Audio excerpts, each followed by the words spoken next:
magandang araw. For today's vlog, super duper late na to pero syempre hahabol pa rin natin to ngayong 2026. Heto nga pala yung mga ganap namin bago yung Pasko't bagong taon. O diba, tapos na yung putukan pero nandito pa rin tayo. Ang dami ko pa talagang nakareservang mga video dito kaya sorry na agad sa mga chismosa ng buhay ko. Ay. Kagaling nga lang pala namin ng clinic neto mga mare dahil nga nagpa-check up ako nung araw na to. Na after noon, kinagabihan nito at nagpasama naman ako sa sister-in-law ko para naman mag-grocery. 2 days to go na lang kasi talaga mga mare at magpapasko na kaya kailangan ko na talagang bumili ng mga kakailanganin namin pang handa. At dahil nga nakita ko tong mga wishy bag, syempre bumili na rin ako dyan at kumuha nga ako dyan ng 10 pieces. Hindi nga lang sana ganyan yung bibilhin ko mga mare, pati na nga rin sana yung mega box na meron ng lamang pang salad at pang spaghetti. Kaso nga lang itong araw lang talaga ako nakapag-grocery at halos naubusan talaga kami at wala nang stock. Kahit yung mga bigas na nakalagay nga sa maliit na sako, wala na rin talaga. Napasabi na lang talaga ako na sana inagahan ko na lang talaga tong pamimili namin. Para at least nakahabol pa, diba? Sinabi ko rin kasi sa sarili ko na babawi nga ako ngayong taon at magiging generous tayo. Dahil sobra-sobra nga ang blessing na binigay sa atin ni Lord ngayon at isang buong taon niya nga tayong pinaldo. Buti na lang talaga hindi tumagos yung mga taong nang babarang sa atin.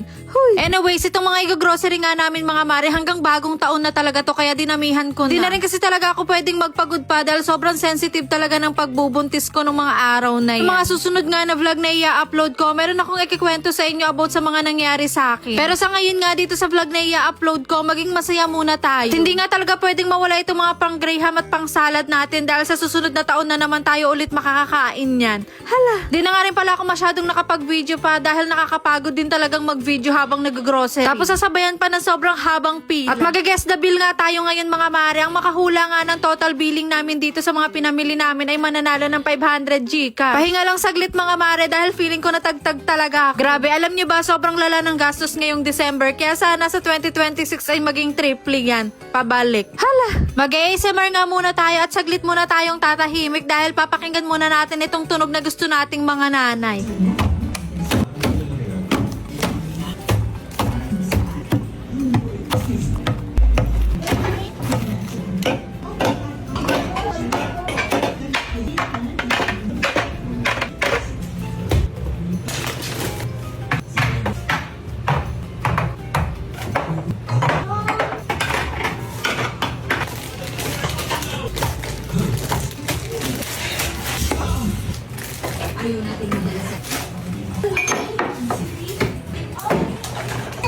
Anyway, konting frozen foods nga lang pala yung binili ko at pagkadating ay nilagay ko na agad yun sa ref. Ang tagal nga bago kami nakapag-grocery ulit kaya pupunuin natin ng bonggang-bongga itong aming mini pan. At sa lahat nga na makakanood ng vlog na to, sana soon kayo naman yung makaranas ng ganito. Yung hindi nyo naiisipin kung magkano ba yung magiging total bill nyo. At syempre, yung makapag-grocery every week, yung kahit hindi na sobrang dami basta meron lang stock. Dahil kahit sinong nanay magiging masaya at isa na rin talaga to sa mga kaligayahan natin. Di lang kifinism natin ang kikiligin kundi buong pagkatao natin.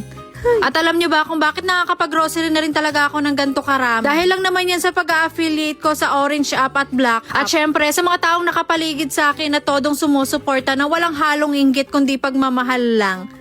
Inihabol ko na nga rin pala itong mga pinamili naming pangregalo sa baklaran. Kaya ilagay na yan dyan sa baba ng Christmas tree. O siya, tayo lang muna ang mga ganap namin for today. See you on my next vlog. Bye!